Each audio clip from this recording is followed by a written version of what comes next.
Rachel is a scholarly communications coordinator. I need a break. From Northumbria University, and she's going to talk about student publishing as a learning tool. So over to you, Rachel. Hello. Just double check I've got control of my slides. Bear with me. I'll try and be as quick as possible because I'm aware that I think I'm about to run into the comfort break. So yeah. Have I got control? Problem. You just go for it. I think I didn't press slideshow first. That might be my fault. Oh, okay. What I'm going to do is remove. I'm going to stop. I'll stop sharing, share again, and then try again. Sorry, that's entirely my fault. That's all right. Making people's life easier, one day at a time. So we'll share that, and then why is it? I'm just going to refresh the screen. It seems to have just grayed itself out. So, apologies, everyone. Just load it again. Yeah. And then I'm going to share the screen. I don't know what's going on with it. No. Oh, clicked the wrong thing. Right, sorry. And then remote control and I'll for Rachel. Try again.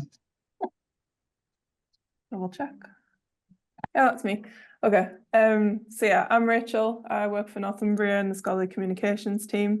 I'm going to quickly go over my experiences of student publishing from developing our journals offering, which eventually led to the launch of our student journal earlier this year. Oh, so, oh no. Oh no, there we go. Sorry. Oh no, I've gone too far. There we go.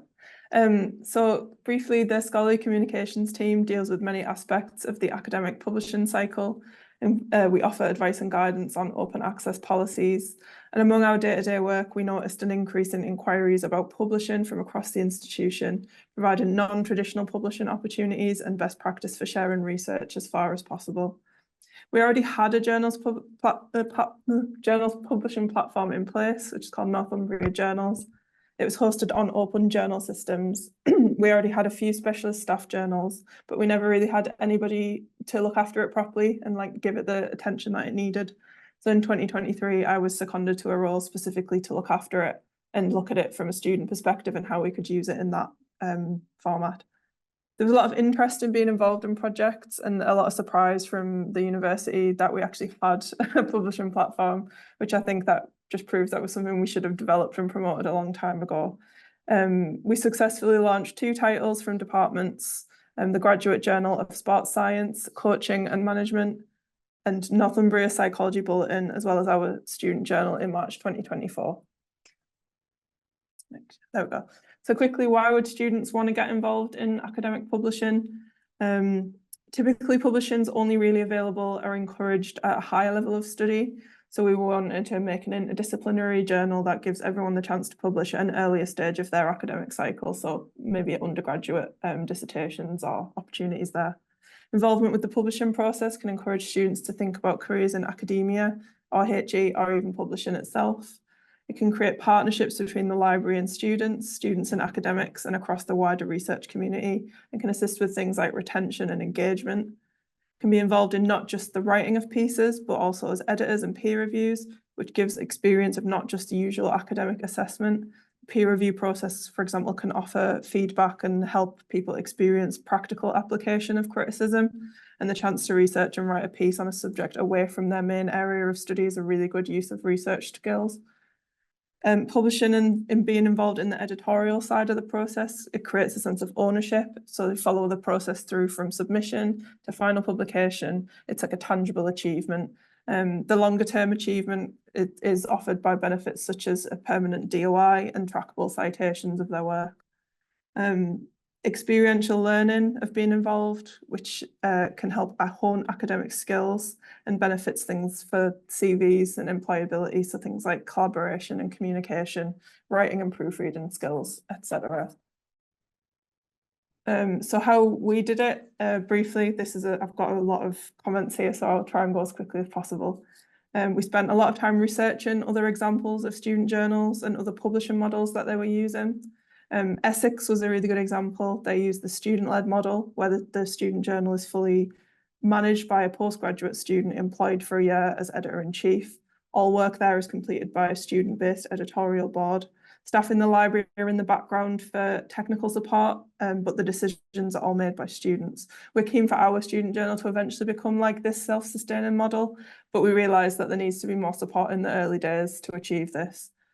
Staff from Essex have been really open and helpful with us setting up the journal, so I just want to say thank you publicly. We found support from existing networks, so the Open Institutional Publishing Association, or OAPA. It's a community of practice for emerging university presses. We joined them in early stages of the project. The JISC mail lists have been invaluable, offering support and technical aspects of the system, pointing us in the direction of useful contacts and training. The Open Access Journals Toolkit was launched last year and was absolutely crucial when we were developing our policies and offering training, and I'd recommend this to anyone who's interested in starting a journal. For our support and training, I set up a dedicated mailbox within our internal system, dedicated a Teams area to share links, created a training journal for people to try out the system, complete with templates and sample text, created a new area on the Scholarly Communications webpages to promote the service and share links to training and support. It's an ongoing process and it's growing. It'll keep going. So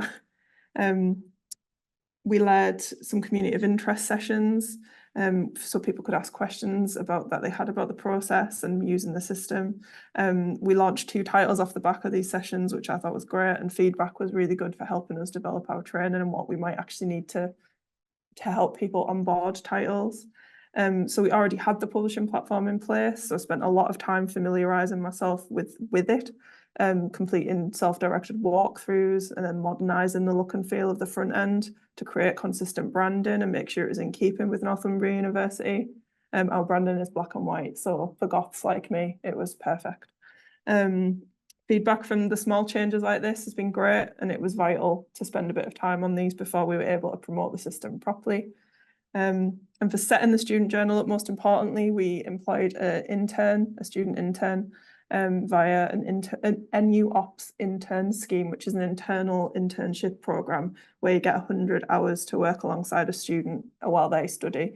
Our intern was from the MA publishing course called Reggie Baiju. She'd previously interned at some big academic publishers, so she had experience of working with academic publishing, which was really helpful, so I didn't have to define things like gold open access and things like that. So that was really helpful, and she was absolutely great and like instrumental in getting everything sorted.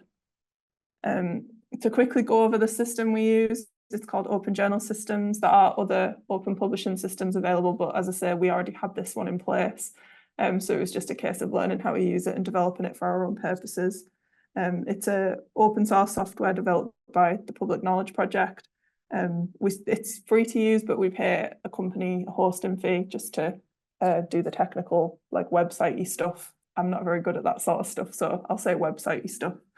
On the front end, the system provides the journal website and archive.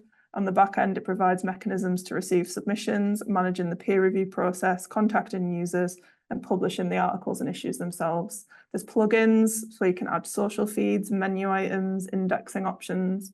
There's DOI functionality, which means that the work is indexed in Crossref for metrics and tracking purposes. And the only thing it doesn't offer, which would be an absolute bonus, is editorial functionality. So sadly, that is the thing that is the most time consuming. I'll say again, collaborating with other users of OJS is crucial. Universities of Cumbria and Liverpool John Moores especially have been really helpful. Open access professionals are always the most helpful because by definition, we're always sharing work open as possible. So yeah, thank you very much. Sorry, I know that I'm running fast, so I'll just quickly go over the actual student journal itself. So in March 2024, we officially launched our student journal online alongside my student intern, Reggie. We spent the 100 hours we had together going over the training, looking at the sample policies and the other examples in practice. Reggie created the branding and the design, did promotion for the title, writing blogs and social media posts and sharing it among her network of peers. We thought about our policies, and we decided to create a submission form to assist people who may not have experience of what is required to submit to a journal. So OGS has an internal submission system, which is a bit complicated if you've never actually submitted. You might not know things like, you know, your referencing styles or putting like what an abstract is even. So we created a checklist of things that they would need to have as a submission with links to what they are. We registered the journal with the British Library. So we've got an ISSN, so it means we can have a DOI for our items. And we did manage to publish our first piece within Reggie's internship, which was great. So yeah, it was satisfying to see it go live, and it showed that the hard work we'd spent was tangible and real. Quickly go over my next steps. Apologies. We've had loads of interest from across the university, and publishing the first piece has been even more impressed. But sadly, my secondment's over, so there's nobody dedicated to it anymore. So it's a lot of the next steps are going to be embedding things into our team processes, which means bringing together all of the training and support from other places that I've found and ensuring that the external web pages on the library website are up to date.